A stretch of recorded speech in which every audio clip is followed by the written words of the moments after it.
సమాధానము కొరకు కుటుంబాలు దేనైతే ఎదురు చూస్తున్నారో ప్రవచిస్తున్నా మీ జీవితంలో దేవుడు ఒక కార్యాన్ని, ఒక అద్భుతాన్ని మీ జీవితంలో జరిగిస్తాడు. అందుకే దేవుని యొక్క వాక్యం అంటుంది, ఆయన ఆశ్చర్యకరుడు, ఆలోచనకర్త, బలవంతుడైన దేవుడు, నిత్యుడగు తండ్రి, సమాధానకర్తయగు అధిపతి అని ఆయనకు పేరు. నిజమే, యేసు ప్రభు యొక్క జన్మలో కూడా ఆశ్చర్యమే. జన్మని ఆశ్చర్యం, ఆయన పేరు ఆశ్చర్యకరుడు.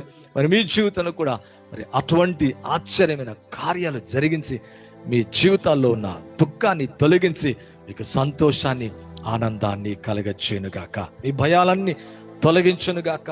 బ్రైట్ ఫ్యూచర్ మరి మీకు అనుగ్రహించునుగాక. గ్లోరీ నుంచి గ్లోరీలోకి దేవుడు మిమ్మల్ని తీసుకొని వెళ్ళునుగాక. నేను నమ్ముతున్నానండి, ఇప్పటికే దేవుడు మీ మధ్యలో బలమైన కార్యాలు జరిగించడం మీరు చూస్తున్నారు.